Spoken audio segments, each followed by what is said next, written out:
सारेगामा कारवां mini भक्ति। जय श्री कृष्ण।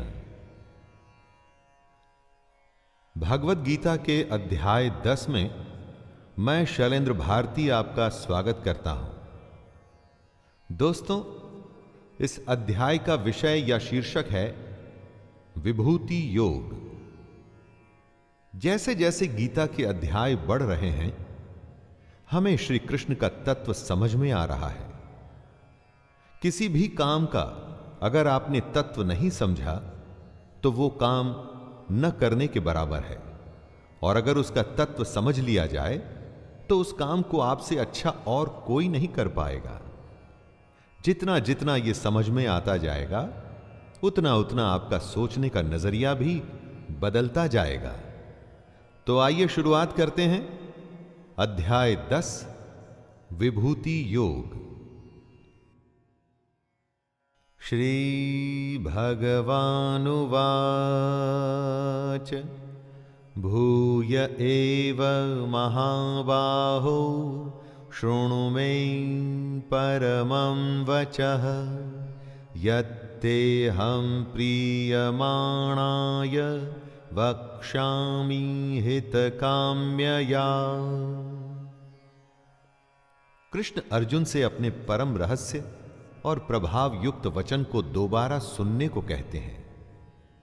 कृष्ण अर्जुन से अत्यंत प्रेम रखते हैं और ये रहस्य और प्रभाव युक्त वचन वो उसके हित के लिए ही कह रहे हैं। लेकिन दोबारा क्यों?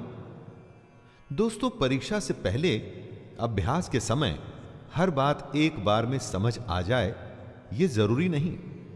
बार बार एक ही बात को सुनकर उसे समझना पड़ता है। और फिर ये तो श्री कृष्ण के वचन हैं, जिनसे बड़ा ज्ञान कोई है ही नहीं, तो इन बातों को तो दोबारा सुनना ही पड़ेगा। जब आप कृष्ण की शरण में आ जाते हैं तो फिर आप उनकी जिम्मेदारी हो जाते हैं। जब तक अर्जुन को समझ नहीं आया तब तक प्रभु ज्ञान देते रहेंगे। न मे विदुः सुरगणाः प्रभवं न महर्षयः अहमादिर्हि देवानां महर्षिणां च सर्वशः। कृष्ण के पैदा होने को न देवता लोग जानते हैं और न महर्षि जन, और इसके पीछे वजह है कृष्ण सब प्रकार से देवताओं का और महर्षियों के भी आदि कारण है। कृष्ण का कहना है कि जन्म कर्म च मे दिव्यम, अर्थात कृष्ण का जन्म और कर्म अलौकिक है, हमारी इन साधारण आंखों से नहीं देखा जा सकता। यही वजह है कि देवता और महर्षि भी कृष्ण की उत्पत्ति को, कृष्ण के प्रकट होने को, कृष्ण के देव भाव को, उनके परम तत्व को समझ नहीं सकते। कृष्ण तो उनके भी आदि कारण है। यो माम जमनादिं च वेत्ति लोकमहेश्वरम् असम्मूढ़ः समर्थ्येषु सर्वपापैः प्रमुच्यते। कृष्ण अजन्मा है, यानी कि जन्म से रहित, अनादि है। अनादि उसको कहते हैं जो आदि रहित हो एवं सबका कारण हो, और जो ये बात जानता है कि कृष्ण ही लोकों का महान ईश्वर तत्व है, वह मनुष्य संपूर्ण पापों से मुक्त हो जाता है और पुनर्जन्म को प्राप्त नहीं होता। कृष्ण यहां पर कुछ अपनी ही बताई बातों को दोहरा रहे हैं, दोबारा बता रहे हैं ताकि समझने में कोई चूक ना हो। वो चाहते हैं कि हर कोई उनके ईश्वर तत्व को समझे, ये जाने कि आखिर कैसे पूरे संसार में जीव और निर्जीव में श्री कृष्ण की ही छवि है। बुद्धिर्ज्ञानमसम्मोहः क्षमा सत्यं दमः शमः सुखम दुःखम भवो भावो भयं चाभयमेव च अहिंसा समता तुष्टिस्तपोदानं यशो यशः भवन्ति भावा भूतानां मत्त एव पृथग् विधाः। जीवन में हर स्थिति अपने साथ एक नया ही भाव लेके आती है। जैसी सिचुएशन होती है ना दोस्तों, उसी तरह की फीलिंग हमारे अंदर आती है। इन सब भावों के बारे में बताते हुए कृष्ण कहते हैं, निश्चय करने की शक्ति, यथार्थ ज्ञान, असम्मूढ़ता, क्षमा, सत्य, इंद्रियों का वश में करना, मन का निग्रह तथा सुख दुख, उत्पत्ति प्रलय और भय अभय तथा अहिंसा, समता, संतोष, तप इंद्रियादि को तपा कर जब शुद्ध किया जाता है तो उसे ही तप कहते हैं। दान, कीर्ति और अपकीर्ति, ऐसे ये प्राणियों के जितने भी भाव हैं ये मुझसे ही होते हैं, यानी हमारे हर भाव के कारण कृष्ण ही हैं।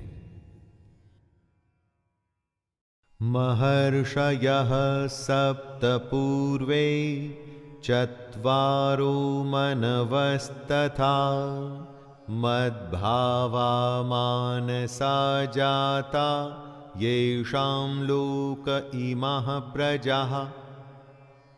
हम सब के होने से पहले दुनिया में कुछ और था, उसी को बताते हुए कृष्ण कहते हैं, वो थे 7 महर्षि जन।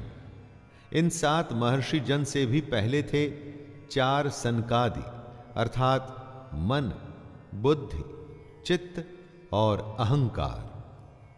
स्वयंभुव आदि 14 मनु, ये सब के सब कृष्ण के संकल्प से ही उत्पन्न हुए। कृष्ण की ही प्रेरणा से ये सब पैदा हुआ। इन्हीं सब की संसार में हम सब संपूर्ण प्रजा हैं। हमारे आने से पहले ये सब थे और इनकी होने की वजह थे कृष्ण। जब कुछ भी नहीं था तब कृष्ण थे, जब कुछ नहीं रहेगा तब दोबारा सब कुछ की उत्पत्ति के लिए भी कृष्ण ही होंगे दोस्तों।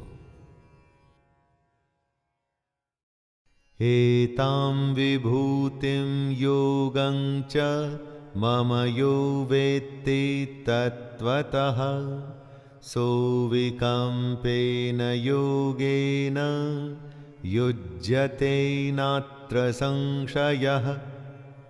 क्यों है ये दुनिया, कैसे बनी ये दुनिया, ये सबसे स्वाभाविक सवाल हैं जो सोचने वाले के मन में आते ही हैं।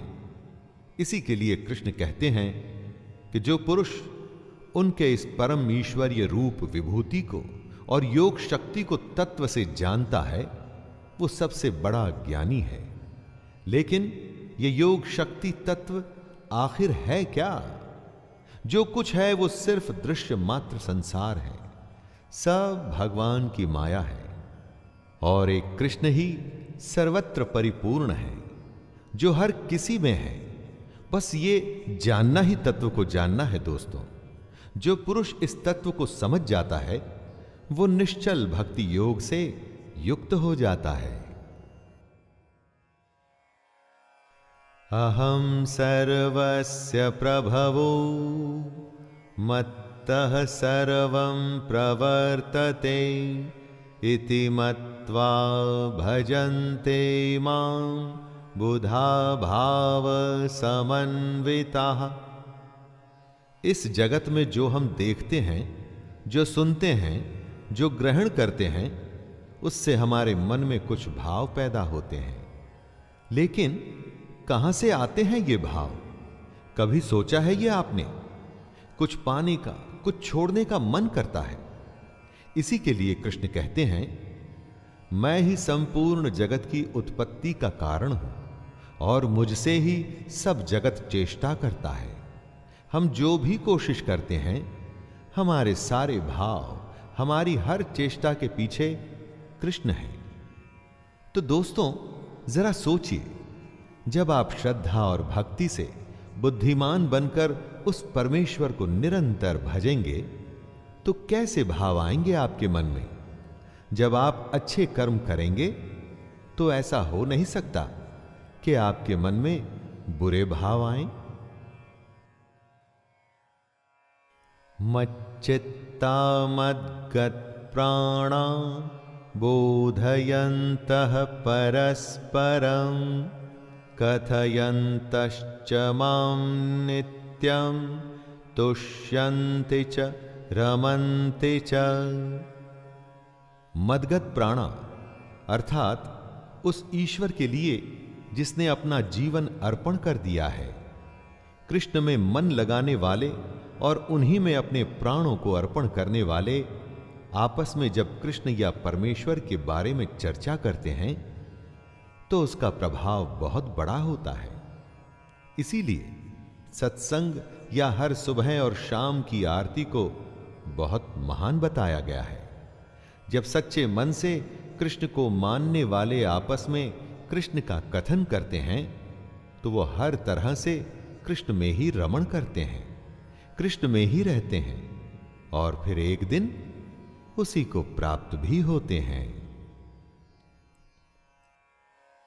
तेषां सततयुक्तानां भजतां प्रीतिपूर्वकं ददामि बुद्धियोगं तं येन मामुपयान्ति ते। दोस्तों, स्कूल, कॉलेज, यूनिवर्सिटी में जब आप पढ़ते हैं, किसी कैंप में अपनी विशेष ट्रेनिंग के लिए जाते हैं तो क्या होता है? दिन रात आप अपने ही जैसे एक विद्या को साधने वाले बहुत सारे लोग आपस में अपने चुने हुए विषय या खेल के बारे में बातें करते हैं, डिस्कस करते हैं, बातों को समझते हैं और एक दूसरे को ठीक भी करते हैं, सीखते हैं और सिखाते हैं। सत्संग और परमेश्वर की साधना भी तो वही है। योग और क्या है? जब निरंतर उसके ध्यान में लगे रहेंगे तभी तो तत्वज्ञान रूप योग की प्राप्ति होगी। जिस दिन योग प्राप्त हो गया दोस्तों, तो समझिए सब कुछ हो गया। तेषामेवानुकंपार्थम अहम ज्ञानजं तमः नाशयाम्यात्मभावस्थो ज्ञानदीपेन भास्वता। जिसने हमारे ऊपर कृपा करनी है वो तो असल में हमारे अंदर ही है, हमारे पास ही है, न काबे में न कैलाश में। हमारे अंदर रह के वो हमारे अंदर के अज्ञान को नष्ट करता है। लेकिन ये सब अपने आप तो हो ही नहीं सकता, कुछ तो चेष्टा हमको भी करनी होगी। सिर्फ सच्चे मन से उसके बारे में सोचना होगा, सच्चे मन से अपना कर्म, अपना कर्तव्य निभाना होगा, अपनी इच्छाओं और मोह को छोड़ना होगा। हमारे ऐसा करने के बाद सारा काम उसी का है। परमेश्वर ना तो हमारे कर्म और ना ही हमारे योग को कभी नष्ट नहीं होने देंगे। इसी तरह से वो हमें मुक्ति देंगे। अर्जुन उवाच परम ब्रह्म परम धामं पवित्रं परमं भवान् पुरुषं शाश्वतं दिव्यम् आदिदेवमजं विभुम् आहुस्त्वां ऋषयः सर्वे देवर्षिर्नारदस्तथा हसितो देवलो व्यासः स्वयं चैव ब्रवीषि मे। अर्जुन ने युद्ध छोड़ दिया था। युद्ध के बीचों बीच बैठ उसने लड़ने से मना कर दिया था। इसीलिए कृष्ण ने उसे ज्ञान देना शुरू किया था। ऐसा लगता है कि शायद अब उसे कृष्ण का ज्ञान और उनका स्वरूप समझ में आ रहा है। समय लगता है दोस्तों, लेकिन अगर आप अपने सारथी, अपने मार्गदर्शक, अपने गुरु की बातें ध्यान से सुने तो ज्ञान अवश्य ही प्राप्त होता है। अर्जुन कृष्ण को परम ब्रह्म परम धाम और परम पवित्र बताते हुए कहते हैं, आपको सब ऋषिगण सनातन, दिव्य पुरुष एवं देवों का भी आदि देव, अजन्मा और सर्वव्यापी कहते हैं। वैसे ही देवर्षि नारद, असित, देवल ऋषि तथा महर्षि व्यास भी कहते हैं।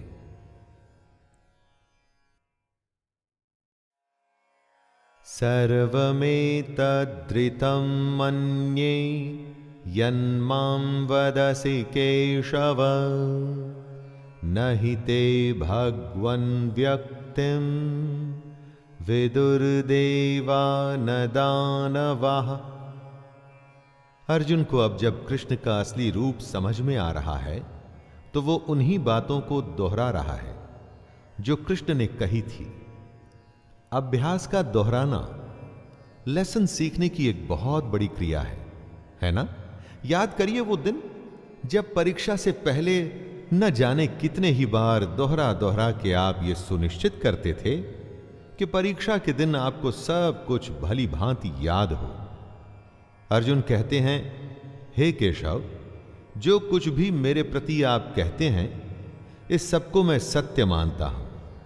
हे भगवान, आपके लीलामय स्वरूप को न तो दानव जानते हैं और न देवता ही।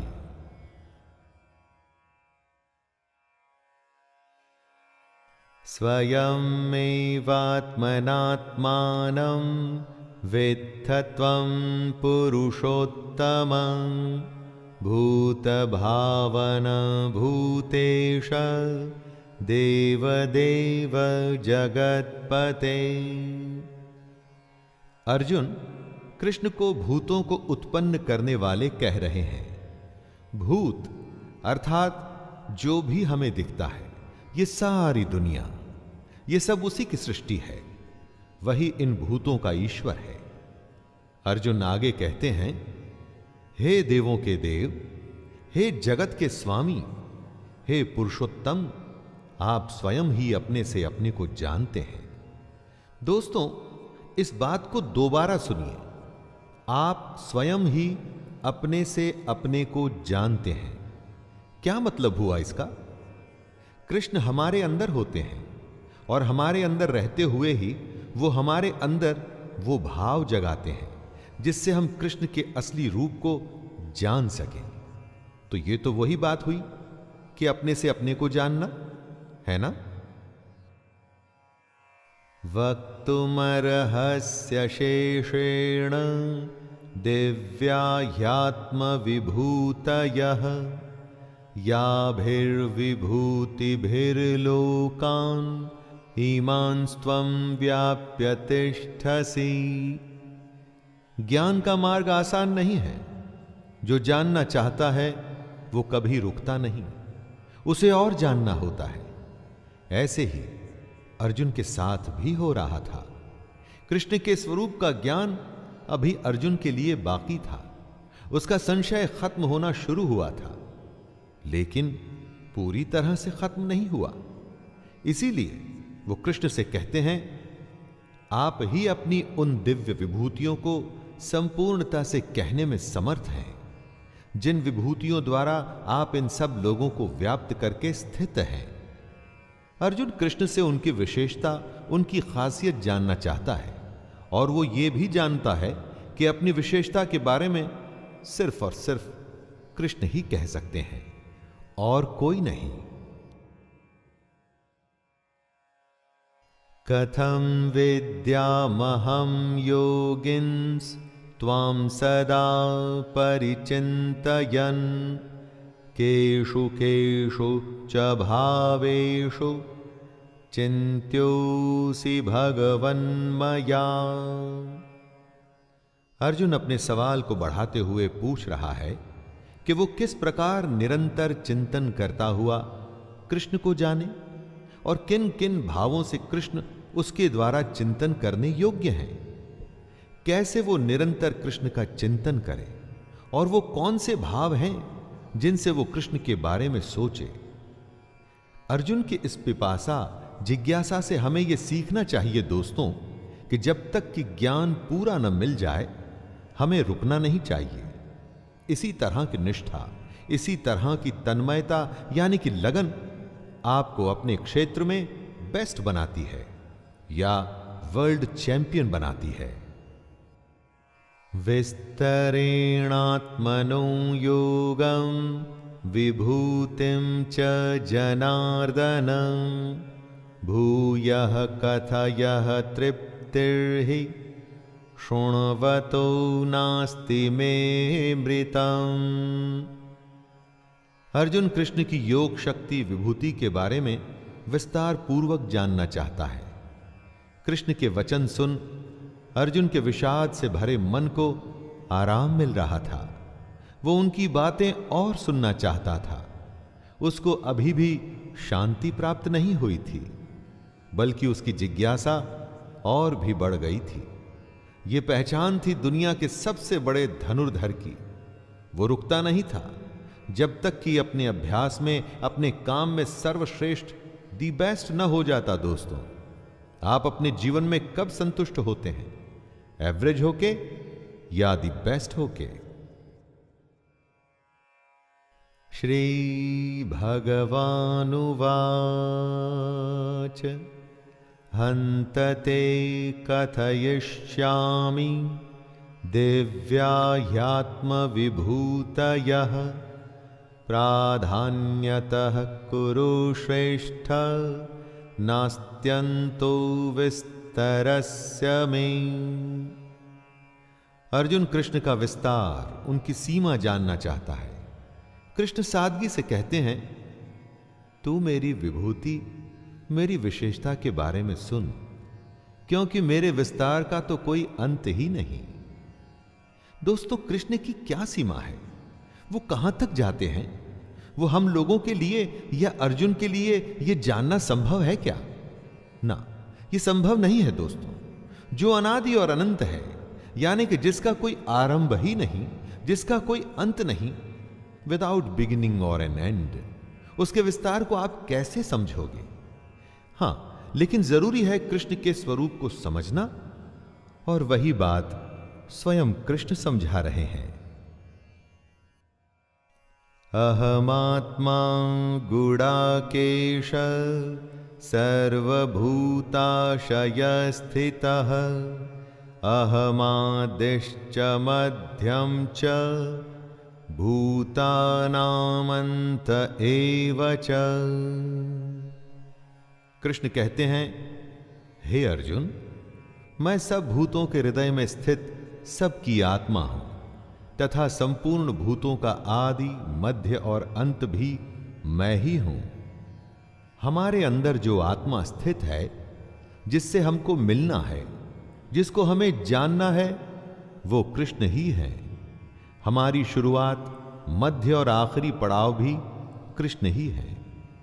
कई बार जब हम कुछ करते हैं तो अंदर से आवाज आती है कि ये सही है या ये गलत है। कौन होता है वो जो आपको ये बताता है? हमारी अंतरात्मा यानी कृष्ण, जो अपने अंदर की इस आवाज को निरंतर सुनने लगते हैं। उनकी गट फीलिंग कभी गलत नहीं होती दोस्तों।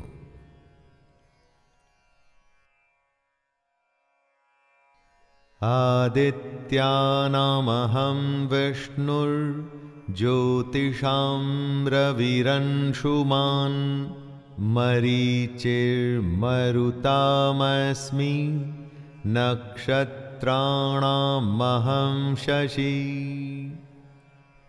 अदिति ऋषि कश्यप की पत्नी थी। उनके 12 पुत्र थे, जिन्हें देवता भी कहा जाता है। कृष्ण कहते हैं कि अदिति के 12 पुत्रों में वो विष्णु हैं। जितनी भी ज्योतियां हैं, उनमें कृष्ण किरणों वाले सूर्य हैं। कृष्ण 49 वायु देवताओं का तेज है, और नक्षत्रों का अधिपति चंद्रमा भी कृष्ण है। यहां पर कृष्ण अपनी महिमा, अपने विराट स्वरूप को समझा रहे हैं। सिर्फ बातों की परिभाषा न समझिए दोस्तों, उनमें छुपा तत्व, उसके अंदर की गहरी बात को समझिए। जितनी भी ज्योतियां हैं, उनमें जो सूर्य है वो कृष्ण है। क्या आप और किसी ज्योति को जानते हैं जो सूर्य से अधिक तेज हो? वेदानां सामवेदोऽस्मि देवानामस्मि वासवः इन्द्रियाणां मनश्चास्मि भूतानामस्मि चेतना। कृष्ण अपने को वेदों में साम वेद बताते हैं। चारों वेदों में कृष्ण ने खुद को साम वेद बताया है।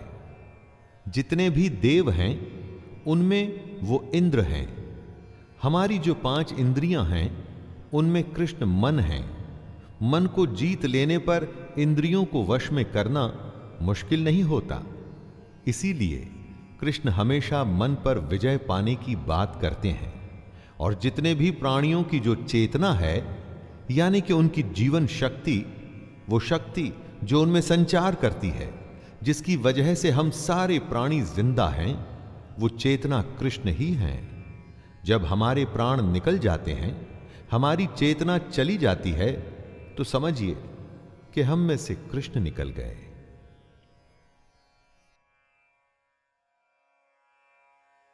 रुद्राणां शंकरश्चास्मि वित्तेषु यक्षरक्षसां वसूनां पावकश्चास्मि मेरुः शिखरिणामहम्। ऋग्वेद में रुद्र को बलवानों में सबसे अधिक बलवान कहा गया है। ऐसे एकादश रुद्र होते हैं। कृष्ण कहते हैं, मैं एकादश रुद्रों में शंकर हूं। रुद्र देवता को दुष्टों को दंड देने वाला, रोगों का निवारण करने वाला, महावीर और सभा का अध्यक्ष कहा गया है। ऐसे रुद्रों में कृष्ण शंकर हैं। और यक्ष तथा राक्षसों में कृष्ण ने अपने आप को धन का स्वामी कुबेर कहा है। 8 वसुओं में कृष्ण अग्नि हैं। और शिखर वाले पर्वतों में जो सुमेरु पर्वत हैं, वो कृष्ण ही हैं। किसी भी वस्तु या प्राण की जो परिपक्वता है, वो कृष्ण है। पुरोधसां च मुख्यं मां विद्धि पार्थ बृहस्पतिं सेनानीनामहं स्कंदः सरसामस्मि सागरः। पुरोहित यानी कि धार्मिक कृत्य करने वाला। कृष्ण कहते हैं कि पुरोहितों में मुखिया बृहस्पति मुझको ही जान। अर्थात जितने भी धार्मिक काम करने वाले पुरोहित हैं, उनमें जो मुखिया हैं यानी कि बृहस्पति, वो कृष्ण हैं। बृहस्पति को प्रार्थना या भक्ति का स्वामी भी कहा जाता है। मतलब कि जितने भी प्रार्थना करने वाले हैं, उनमें सर्वश्रेष्ठ बृहस्पति श्री कृष्ण ही हैं। उसके आगे कृष्ण कहते हैं, हे पार्थ, मैं सेनापतियों में स्कंद और जलाशयों में समुद्र हूं। जितने भी पूरे विश्व में जलाशय हैं, उनमें समुद्र यानी कि ओशन कृष्ण है, क्योंकि समुद्र से बड़ा जलाशय संभव नहीं है। दोस्तों, महर्षिणां भृगुरहं गिरामस्म्येकमक्षरं यज्ञानां जपयज्ञोऽस्मि स्थावराणां हिमालयः। 7 महाऋषियों में से एक थे ऋषि भृगु, ज्योतिष के विद्वान, जिन्होंने भृगु संहिता की रचना भी की थी। कृष्ण कहते हैं कि महर्षियों में वो भृगु हैं। ऐसा कहा जाता है कि भृगु ब्रह्मा के मानस पुत्र थे, अर्थात माइंड बॉर्न। वो पुत्र जो ब्रह्मा के मानस से निकले थे। भृगु ऋषि के वंशजों को ही भार्गव भी कहा जाता है। इसके आगे कृष्ण कहते हैं कि शब्दों में एक अक्षर अर्थात ओंकार वो ही है। ओंकार वो ब्रह्मांड विस्फोट, बिग बैंग के समय निकला आदि शब्द है। वो ओंकार कृष्ण है। सब प्रकार के यज्ञों में कृष्ण जप यज्ञ है और स्थिर रहने वालों में हिमालय पहाड़ है। जो हमेशा तटस्थ रहता है वो हिमालय है। और वही हिमालय कृष्ण है।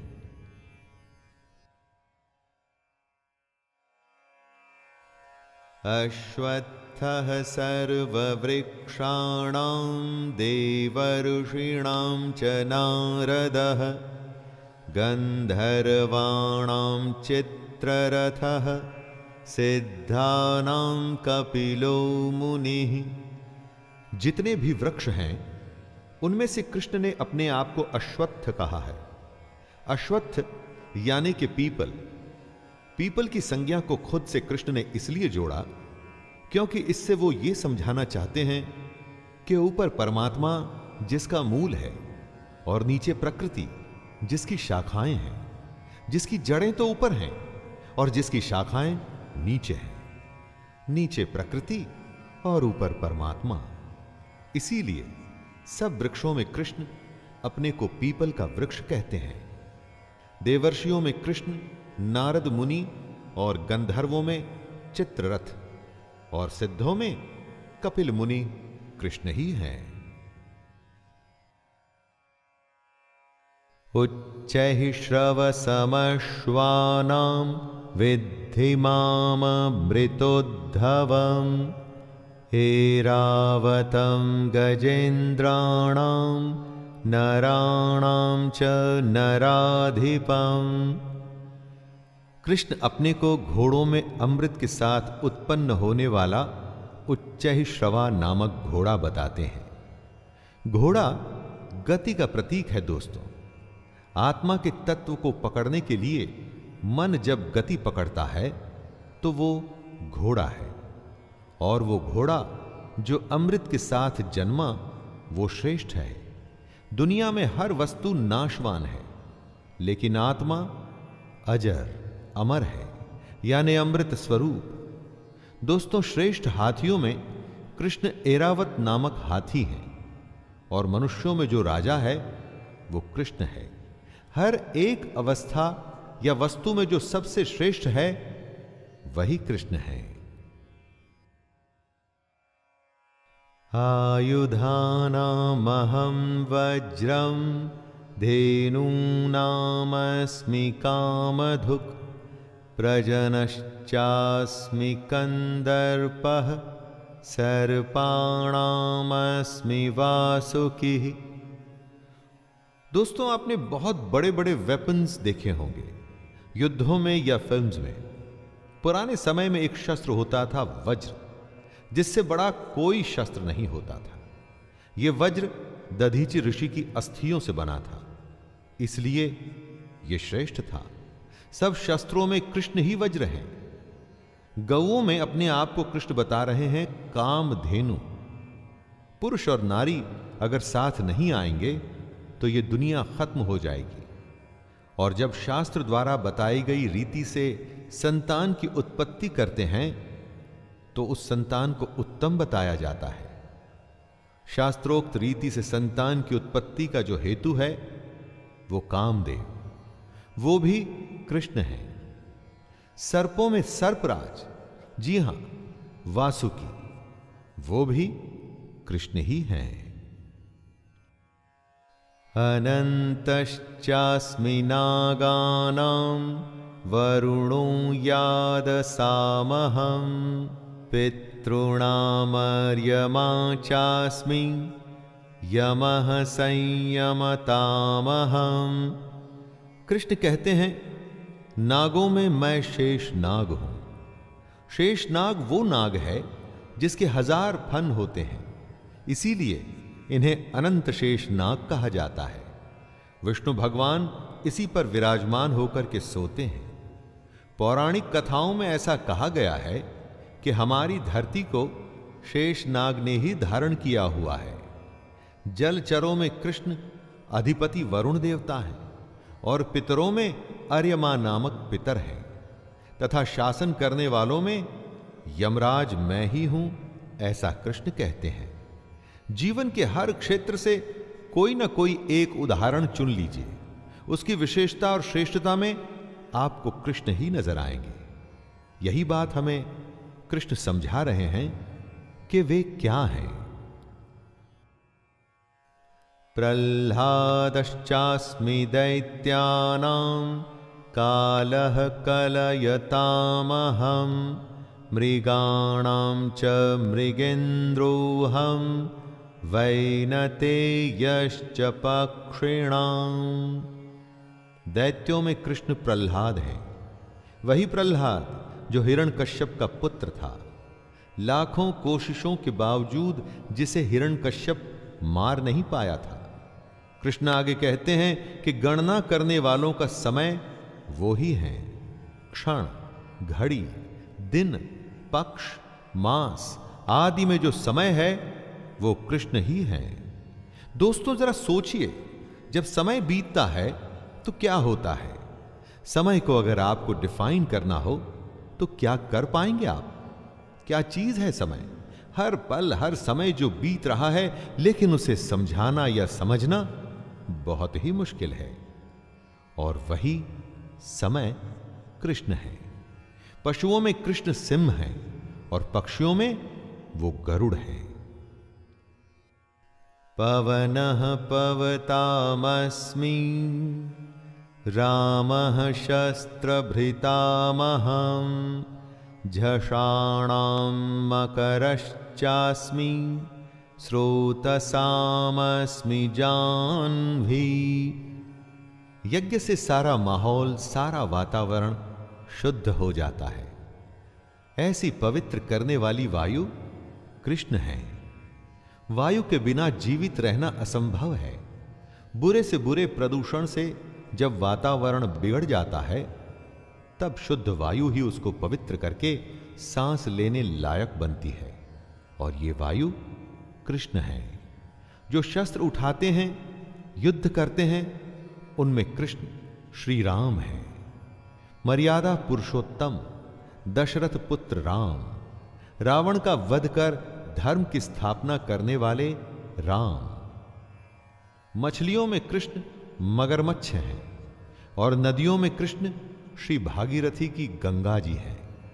भगीरथ ऋषि के तप से जो गंगा धरती पर आई थी और जिसे शिव ने अपनी जटाओं में समाहित किया था, वही पवित्र गंगा कृष्ण है। सर्गाणामादिरन्तश्च मध्यं चैवाहमर्जुन अध्यात्मविद्या विद्यानां वादः प्रवदतामहं। हे अर्जुन, सृष्टियों का आदि और अंत तथा मध्य भी मैं ही हूं। सृष्टि जहां से शुरू हुई, अभी जो चल रही है, यानी कि मध्य, और एक दिन जब प्रलय आएगा और सब उसी ब्रह्म में विलीन हो जाएगा, यानी कि अंत, ये तीनों अवस्थाएं कृष्ण हैं। कृष्ण आगे कहते हैं कि मैं विद्याओं में आध्यात्म विद्या अर्थात ब्रह्म विद्या और परस्पर विवाद करने वालों का तत्व निर्णय के लिए किया जाने वाला वाद भी मैं ही हूं। हर विषय की अलग विद्या होती है। आध्यात्म विद्या अर्थात ब्रह्म विद्या, यानी कि वो विद्या जो हमारी आत्मा का द्वार आध्यात्म की तरफ खोले, जिससे हमें ब्रह्म की प्राप्ति हो, वो कृष्ण है।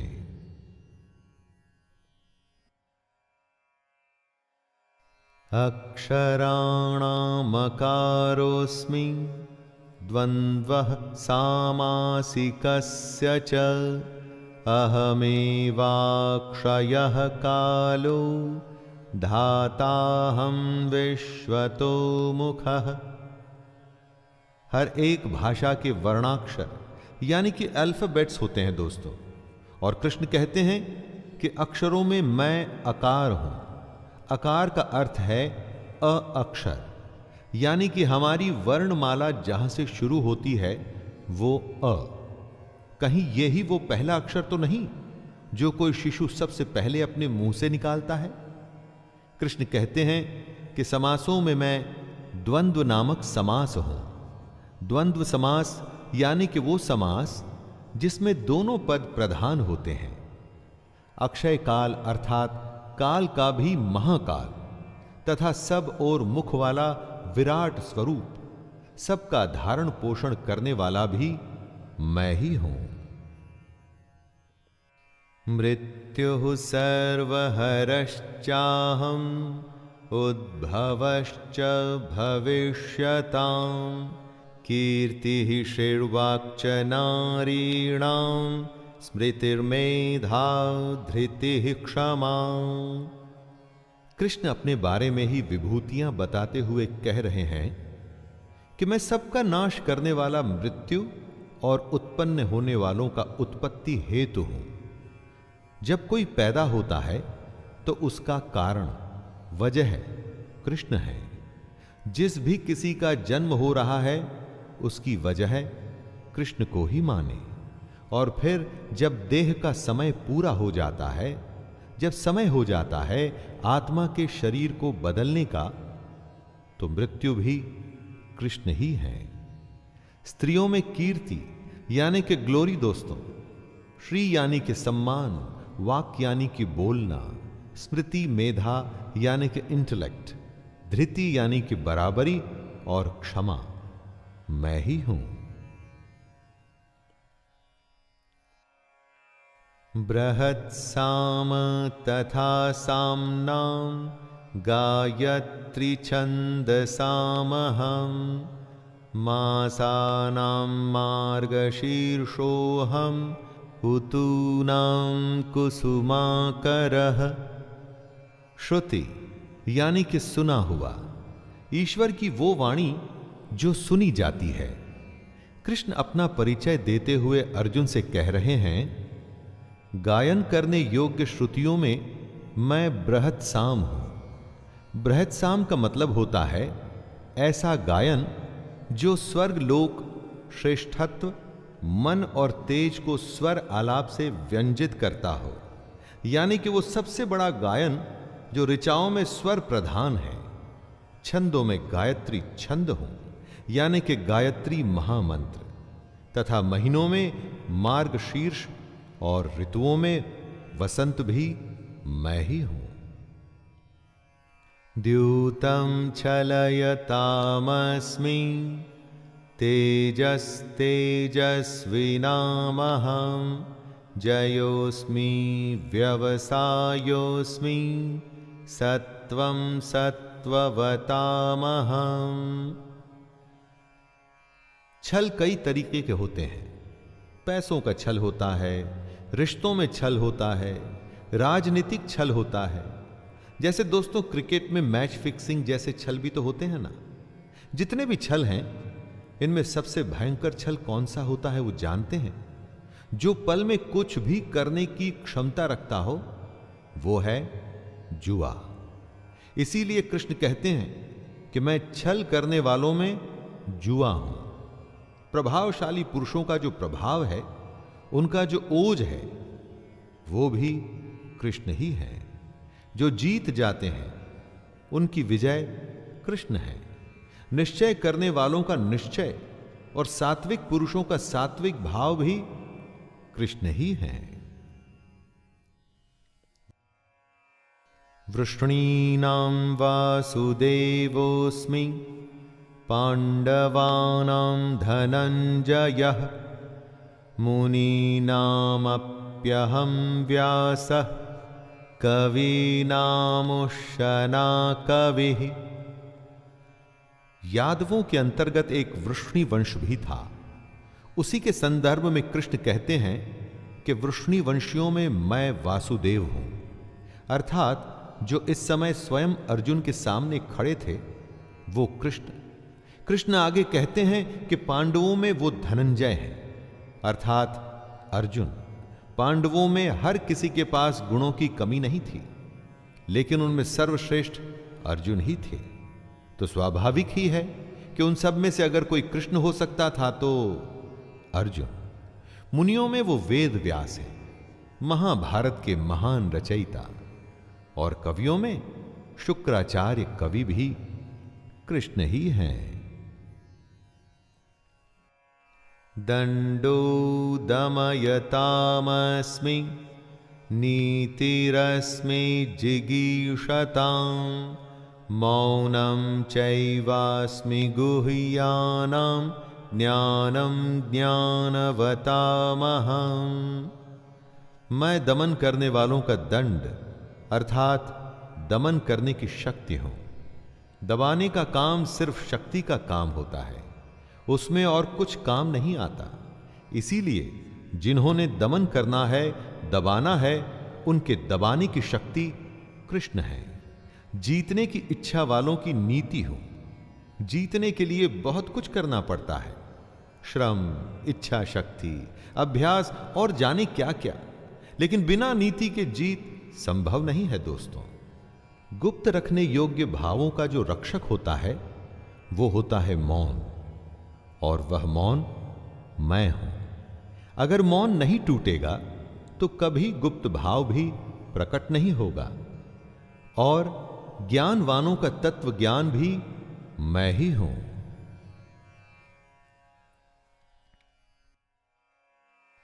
यच्चापि सर्वभूतानां बीजं तदहमर्जुन न तदस्ति विना यतस्यान् मया भूतं चराचरम्। हे अर्जुन, जो सब भूतों की उत्पत्ति का कारण है वो भी मैं ही हूं, क्योंकि ऐसा चर और अचर कोई भी भूत नहीं जो मुझसे रहित हो। जिसमें प्राण हैं या जो निर्जीव हैं वो इस दुनिया में मेरे ही संकल्प से हैं। उसकी उत्पत्ति मुझसे ही हुई है और एक दिन उसने मुझ में ही विलीन हो जाना है। दोस्तों, जिनमें प्राण है उनकी आत्मा उसी परमात्मा कृष्ण का अंश है। कृष्ण उनमें हमेशा से विद्यमान है। अविद्या को हटाकर ज्ञान हासिल कर हम कृष्ण को अपने अंदर पा सकते हैं, और जो निर्जीव हैं वो प्रलय तक धरती पर मौजूद हैं और उसके बाद वापस से कृष्ण में ही मिल जाएंगे। नान्तोऽस्ति मम दिव्यानां विभूतीनां परन्तप एष तुद्देशतः प्रोक्तो विभूतेर्विस्तरो मया। कृष्ण अर्जुन को अपनी महिमा, अपना स्वरूप बता रहे थे। इसके बाद वो अर्जुन से कहते हैं कि हे परंतप, मेरी दिव्य विभूतियों का अंत नहीं है। मैंने अपनी विभूतियों का यह विस्तार तो तेरे लिए एक देश से अर्थात संक्षेप से कहा है। कृष्ण ने अपनी कई विभूतियों के बारे में अर्जुन से कहा। जीवन से जुड़े हर क्षेत्र से उन्होंने उदाहरण दिए। इतना कुछ कहने के बाद भी उनकी विभूतियों का अंत नहीं हुआ। हो भी नहीं सकता दोस्तों। कृष्ण का कहना है कि उनका कोई विस्तार नहीं, वो तो बिना सीमा के हैं। यद्यद्विभूतिमत्सत्त्वं श्रीमदूर्जितमेव वा तत्तदेवावगच्छत्वं मम तेजूषसंभवम्। इस श्लोक में कृष्ण अपनी सारी विभूतियों को एक सूत्र में बांधते हुए, जनरलाइज करते हुए कहते हैं दोस्तों कि जो जो भी विभूति युक्त अर्थात ऐश्वर्य युक्त, कांति युक्त और शक्ति युक्त वस्तु है, उसको तू मेरे तेज के अंश की ही अभिव्यक्ति जान। आप अपने चारों तरफ जो भी देखें, चाहे दमन देखें या प्रभावशाली व्यक्ति देखें, छल देखें या गायन सुने, हर किसी चीज, क्रिया, प्राणी में जो भी तेज, ऐश्वर्य और कांति से भरे हुए हों, तो ये जान लीजिएगा कि वो कृष्ण का ही अंश है। इससे सीखना है दोस्तों कि जो भी आप करें उसमें अगर सबसे उत्तम आपको होना है तो उसमें कृष्ण को ढूंढिए।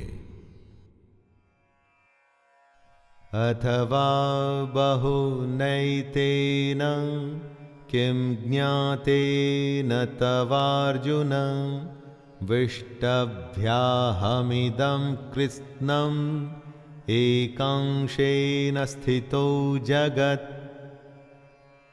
अपने इस श्लोक में कृष्ण अपनी विभूतियों को समेटते हुए अर्जुन से कहते हैं, हे अर्जुन, ये सब बहुत जानने से तेरा क्या प्रयोजन है? मैं इस संपूर्ण जगत को अपनी योग शक्ति के एक अंश मात्र से धारण करके स्थित हूं। कृष्ण ने अर्जुन को अपनी एक एक बात बताई दोस्तों, अपने हर रूप के बारे में ज्ञान दिया। लेकिन अब वो ऐसा कह रहे हैं कि इन सब बातों से अर्जुन का क्या मतलब? अर्जुन को और हमको सिर्फ एक ही बात से प्रयोजन होना चाहिए, अपने युद्ध, अपने कर्म और अपने कर्तव्य से। दोस्तों, ये था गीता का 10वां अध्याय। यहां पर हम परिचित हुए कृष्ण की विभूतियों से, कैसे हर अंश में, हर काम में, हर वस्तु में कृष्ण मौजूद हैं। बस देखने की, पहचानने की देर है कृष्ण को। आपको वे हर कहीं मिलेंगे, हर जगह मिलेंगे, हर एक में मिलेंगे। खैर, अब हम मिलेंगे 11वें अध्याय में। तब तक के लिए अपने दोस्त शैलेंद्र भारती को आज्ञा दीजिए। जय श्री कृष्ण।